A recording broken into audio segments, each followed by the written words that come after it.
Gloria Isabel Ramírez Ríos, presidenta de Gloriza Comunicaciones, BNA Comunicaciones de la Universidad de Arkansas en Little Rock, United States, estudios de posgrado en Política Corporativa y Comunicación por la George Washington University en la George Washington, D.C.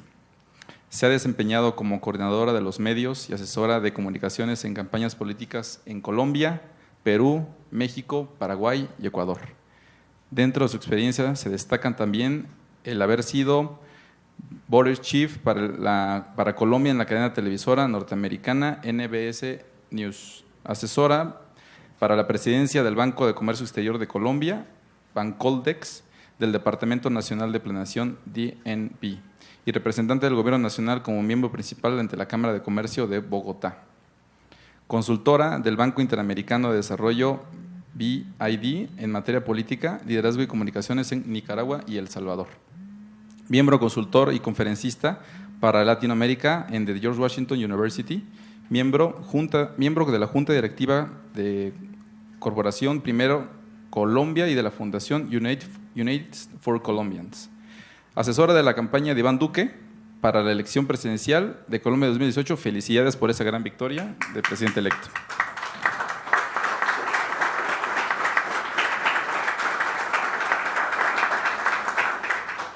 Nos ponemos de pie, se ganó de manera excelente. Gracias, gracias.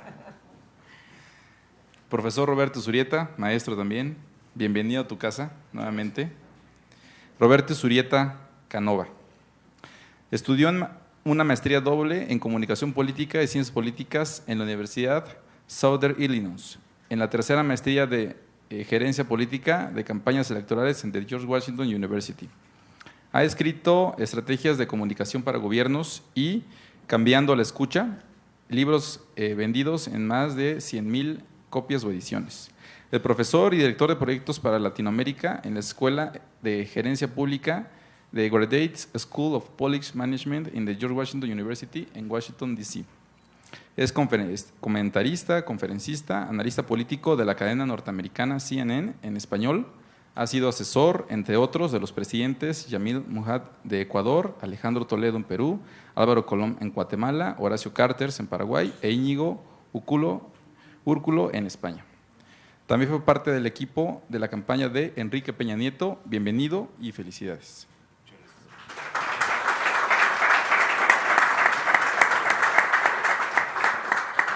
Gracias a todos ustedes por esta invitación tan especial de poderles contar pues una experiencia que seguramente para muchos es muy nueva, pero que seguramente la siguieron algunos si están interesados en la política y en el marketing político. Bueno, pues tuve la suerte de conocer a el hoy presidente electo Iván Duque hace unos 16 años más o menos. Curiosamente lo conocí en la George Washington University porque me invitaron a dictar una charla como estas después de la elección del presidente Álvaro Uribe en el año 2002. Y Roberto fue muy gentil en invitarme porque me había dicho, Gloriza, ¿cómo es que Uribe va a llegar a ser presidente? Yo lo veo imposible. Y bueno, pues por muchas de las estrategias y tácticas que también utilizamos con Iván Duque, también se ganó con el presidente Uribe. Después vinieron y allí lo conocí y desde allí empecé a tener contacto con él. Y hace más o menos unos 5 años él regresó a Colombia y regresó para ser parte de la lista al Senado del presidente Álvaro Uribe, después de vivir 14 años en los Estados Unidos. Este es un hombre de 41 años, ya vamos a ver un pequeño clip para ponerlos un poco en sintonía. Llegó para ser candidato al Senado de la República, pero obviamente con 0 reconocimiento, en una lista que el presidente Álvaro Uribe elige con 20 senadores, pero que obviamente ninguno tenía un voto, todos salen elegidos bajo el nombre de Álvaro Uribe. Entonces, es muy interesante cómo este hombre que después continuó, pero primero miremos cómo es una vida de verdad formada para llegar a ser presidente de la República. Y es que es posible cuando te preparas, es posible cuando trabajas, es posible cuando haces la tarea, es posible a pesar de que muchos decían es imposible. Entonces, bueno, a ver, ¿quién me va a pasar? ¿Lo voy pasando aquí? A ver, explícame, aquí lo voy pasando. Vale, es la formación de un líder. Iván Duque nació el 1 de agosto de 1976. Creció en una Colombia que tenía el título del país más peligroso del mundo. Su padre, Iván Duque Escobar, fue gobernador de Antioquia y ministro. Con una biblioteca personal de más de 17,000 libros, su padre le inculcó el amor por la lectura y el debate de ideas. Iván se graduó como abogado de la Universidad Sergio Arboleda, con estudios mayores en filosofía y humanidades, y con maestrías de la Universidad de Georgetown en gerencia de políticas y en derecho económico de American University. Su primera gestión pública fue en el Ministerio de Hacienda. Después fue seleccionado como gerente de la División de Cultura, Juventud e Innovación del Banco Interamericano de Desarrollo en Washington, D.C. Aquí fue coautor de Un Nuevo Enfoque, La Economía Naranja, un libro sobre la innovación, el emprendimiento y las industrias creativas como motor de desarrollo. Iván Duque es también autor de otros libros, como Pecados Monetarios, Efecto Naranja y su último libro, Indigna Acción. Por 8 años hizo parte del equipo económico de los 2 gobiernos del presidente Álvaro Uribe. Durante 4 años, Iván Duque viajó por el mundo con el presidente Uribe, realizando una defensa de la democracia en Latinoamérica. Iván Duque ha sido senador del Centro Democrático desde el 2014, convirtiéndose hoy en una de las caras más visibles y amables del uribismo. Bueno, entonces pueden ver ustedes un hombre que desde chiquito, ya lo veían ahí sentado en el Congreso. Él se propuso desde siempre, es un hombre que, bueno, tiene una biblioteca tan grande como la de su padre, además que heredó la de su padre. Sabe de todo. Bueno, esto es como el libro gordo de Petete. Entonces, un poco esta presentación es que más que una gran campaña, lo que tuvimos y lo que tenemos es un gran candidato, un gran presidente, un gran producto para aquellos que piensan en términos de mercadeo. O sea, un hombre al que solamente había que ayudarle a que las cosas se dieran, ayudarle desde el punto de vista estratégico, desde el punto de vista táctico, pero un excelente producto. ¿Cómo arrancamos? Arrancamos para los académicos haciendo un análisis DOFA. ¿De qué? De sus fortalezas, sus debilidades, sus oportunidades y sus amenazas. ¿Cuál era su principal fortaleza, pero también su principal debilidad? El presidente Álvaro Uribe. El presidente Álvaro Uribe, sin el presidente Álvaro Uribe, quizás Iván Duque nunca hubiera llegado a ser presidente de la República, pues porque inclusive la ley no lo permite. O sea, tenía que ser, primero ganarse la candidatura del Partido Centro Democrático, cuyo presidente es el presidente Álvaro Uribe.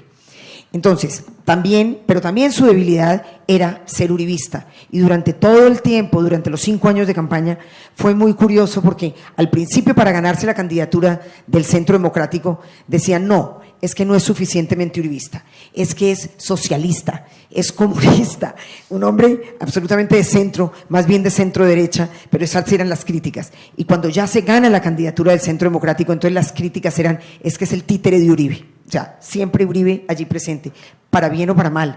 Entonces, pues fue muy estratégica esta campaña, porque de verdad que sí es una fortaleza y sigue siendo una fortaleza el presidente Álvaro Uribe, como él siempre contestaba, y su inteligencia para contestar siempre esa pregunta, que hoy como presidente electo se la siguen haciendo. Bueno, ¿usted va a gobernar en cuerpo ajeno? Entonces sigue siendo un poco esa pregunta, y no.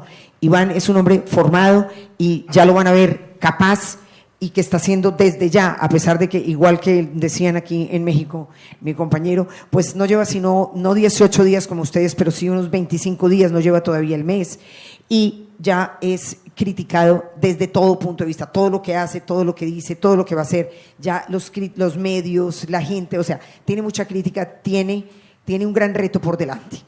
Las oportunidades también era ser uribista. Estábamos en una coyuntura del presidente tal vez más desprestigiado de la última época en Colombia, el presidente Santos. ¿Por qué? Por un proceso de paz que él quiso hacer y que lo está llevando a cabo con muchas dificultades, pero tal vez por un hecho muy notorio y que ustedes debieron haber leído, visto, que fue el plebiscito por el no, que todo el mundo pensaba que iba a ganar el sí, que iba a ganar ampliamente, que iban a derrotarnos, y entonces pues resulta que no, que el famoso voto escondido que también existió aquí para López Obrador, también existió allá, y ganó el no por un pequeño margen, y ahí empieza un poco también la polarización que empezamos a vivir en esa campaña. ¿Cuáles fueron los objetivos de esa campaña? Para un hombre, como les decía, con cero reconocimiento de nombre, porque no lo conocía nadie al llegar a Colombia, llevaba 14 años viviendo por fuera de Colombia. Entonces, ¿qué era lo primero? Ganar reconocimiento. También Roberto me decía, pero Glorisa, ¿cómo vas a hacer? ¿Cómo vas a hacer si en Colombia no es permitido tener publicidad, sino 2 meses antes de cada una de las elecciones? No se puede recoger plata ni gastar plata. Entonces estábamos en las manos de lo que él podía hacer como senador, de las leyes que pudo sacar, y sacó el 50% de las leyes de todo el partido, fueron de autoría de Iván Duque, y nos enfocamos en hacer free press, o sea, en ganar free press y en unos objetivos muy específicos. A ver, ¿qué vas a hacer como senador? Me dijo, Glory, me dice él, voy a ser el mejor senador de Colombia. Y fue el mejor senador en 2 oportunidades de los 4 años en que estuvo. Fue elegido mejor senador por todos sus colegas. Sacó el 50% de las leyes no solamente de carácter económico, sino de carácter social. Y el otro objetivo fue convertirse en el vocero económico no solamente de la bancada, sino del Congreso. Entonces, en todos los momentos críticos, durante los 4 años de esa legislatura, durante el plan de desarrollo, durante la reforma tributaria, eran a él a quien empezaron a buscar los medios. Entonces ya empezó a ser el vocero económico de la bancada y del Congreso. Bueno, pasamos después a cuál era el posicionamiento que queríamos de Iván Duque, y luego el tercer punto era ya la viabilidad que podía tener él como candidato y futuro presidente. Empezamos con estrategias muy simples, con tácticas muy simples. Dijimos, vamos a tener una estrategia circular. ¿Cómo? Vamos a que lo conozcan en las regiones, y a que más bien sea una estrategia que se empiece a hablar en las regiones sobre Iván Duque, y que después termine siendo en Bogotá, en la capital, también conocido. Y piramidal, porque fuera de los estratos altos hacia los estratos bajos. ¿Por qué? Porque su posicionamiento, como ya dije anteriormente, iba a ser inicialmente de carácter económico. Entonces, otro de los escenarios que teníamos era participar en cuanto foro podíamos estar presentes. Entonces, los foros de todos los gremios, los debates a los que lo invitaban, los programas de televisión, los programas de radio, sobre todo de corte económico, que era su fuerte. Entonces, bueno, allí empezamos empezamos las investigaciones cualitativas y cuantitativas, empezamos a tratar de diferenciarnos de los oponentes, a tener los talleres de Construyendo País, que fueron muy importantes para ganar el contacto con la ciudadanía y para poder involucrar a la ciudadanía dentro de ese plan de gobierno, que fuera la ciudadanía misma la que dijera, yo quiero que pase esto en mi región, yo quiero que pase esto o lo otro, y así se construyó el plan de gobierno. Y también, bueno, como les decía, ir a todos los foros y congresos, una actividad legislativa muy fuerte, y free press, el que nos ofrecieran, por chiquito que fuera el medio, el periódico, la radio, y el aprovechamiento de las diferentes coyunturas. Entonces, ¿cuáles eran las coyunturas? Las coyunturas por lo general eran o relacionadas con Venezuela, vuelve otra vez aquí a ser la gran similitud con México, pero sobre todo para nosotros mucho más impactante y mucho más sentida, porque pues es nuestro vecino, y no solamente nuestro vecino, sino por muchos años nuestro primer y segundo socio comercial, porque estamos muy cerca. Para Colombia, Venezuela era el primer socio comercial, inclusive antes que Estados Unidos, en muchos de los sectores de la economía. Pero sobre todo también en este momento por la gran migración de venezolanos que hay en Colombia. Entonces se nos ha convertido en un problema. Y tercero, por la gran diferencia que hay entre un presidente como lo fue Álvaro Uribe y sus conceptos, y lo que es el presidente Maduro. Entonces, ¿cómo se aprovecharon esas coyunturas? Mediante varias iniciativas que él tuvo, como la demanda a Maduro ante la Corte Penal Internacional, que él también involucró no solamente al Congreso de Colombia, sino al Congreso de Chile. Y hoy, bueno, él ya está diciendo, una vez asume el poder, que se asume el 7 de agosto, sale Colombia de UNASUR, y y ya dijo que no reconoce tampoco, digamos, el gobierno del presidente Maduro. Empezamos con un plan de gobierno, cómo volvemos al gran candidato y al gran presidente que esperamos Colombia vaya a tener. Este es un hombre que hace él sus discursos, él los escribe a mano. y luego él no utiliza teleprompter, siempre es así, a capela, sin teleprompter, no improvisados, nunca improvisados porque él los escribe a mano, pero nunca los lee. Entonces, así empezó él en mi oficina, este arbolito. Esa primera versión la escribió en el 2015, a principios del 2015, y yo le dije, fírmamela porque vas a ser presidente. Me firmó eso y luego llegaba cada semana o cada mes y le agregaba una ramita al árbol, una ramita, alguna cosita, y este fue finalmente el árbol que diseñamos para él y que finalmente fue su plan de gobierno, que después se plasma en el libro que fue el que recogió el plan de gobierno. Bueno, esto lo convertimos después en un rompecabezas. Entonces él iba con su bolsita de rompecabezas a los diferentes medios de comunicación y les armaba el rompecabezas en la mesa. Les armaba el rompecabezas, este va a ser mi gobierno, como quiere. Entonces era una forma muy pedagógica en que él empezó a explicar su gobierno. Empezamos a hacer un manejo de imagen gráfica, como les digo, sin plata, sin recursos, sin poder tener publicidad masiva, entonces, sino simplemente manejando las redes. Entonces empezamos a tener, bueno, se le tomó sus primeras fotos porque pues no había una foto, digamos, medianamente decente. Esta gran foto la tomó el alemán amigo que tiene tierras en Oaxaca, que es uno de mis grandes amigos, que es uno de los mejores fotógrafos del mundo. Entonces, bueno, gratis yo, Estefan, tienes que venir a tomarle la foto a este hombre porque pues no tengo fotos, ¿cómo voy a hacer? Entonces llegó a Colombia y le tomó las primeras fotos al candidato. Empezamos a tener una imagen gráfica y en los diferentes foros y discursos lo que hacíamos era que a todos los asistentes les repartíamos la hoja de vida del candidato. Entonces, y las 10 propuestas del tema que se estuviera tratando.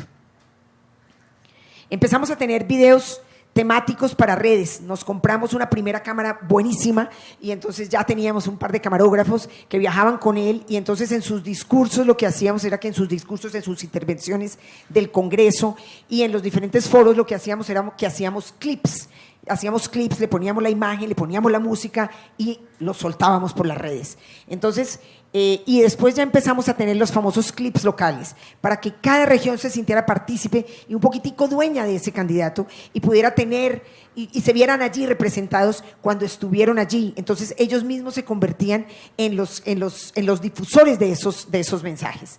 Teníamos youtubers semanales, teníamos videos de propuestas por temas, bueno, empezaron las visitas a los diferentes municipios y teníamos clips para teléfonos y para redes. Esta fue uno de los principales momentos y fue la vocería que él tuvo contra la reforma tributaria. La reforma tributaria del presidente Santos, que fue una reforma tributaria fallida, que pues ahora tiene que volver a hacerse una reforma tributaria y que seguramente pues va a tener el liderazgo ya del gobierno y de la bancada del Centro Democrático del partido del presidente Duque. Vamos a ver este video. ¿Y cómo le ponemos play? Este fue uno de los primeros videos, pero no sé cómo se le pone play acá. El gobierno nos está diciendo que la nueva reforma tributaria es estructural. La verdad, de estructural o con, porque la columna vertebral de esa reforma se llama IVA. El IVA va a ser casi que todo el recaudo nuevo que va a generar esa reforma en los años 2017 y 2018. ¿Y cuál es la propuesta del gobierno? Subir el IVA del 16 al 19% de un solo golpe. Justo cuando la inflación está alta y ya se comió el aumento del salario mínimo. Y la verdad, la propuesta que nos ha traído el gobierno le dice muy poco a los colombianos. Si realmente queremos una reforma estructural, no podemos pasarle a la clase media toda la cuenta del derroche de los últimos años de la renta petrolera. Reflexionemos sobre si esa propuesta del IVA es la indicada. Bueno, ya ustedes oyeron ahí, va a ser lo mismo que hizo el presidente Uribe durante 8 años, que fue además su principal estrategia para estar en contacto con el pueblo. Él todos los sábados de su vida hacía los famosos consejos comunitarios y Iván Duque va a hacer lo mismo en sus talleres Construyendo País. Bueno, muchas gracias. Ha sido un placer para mí poderles contar un poco la historia de lo que fue esta linda campaña, dura, difícil, larga, pero exitosa.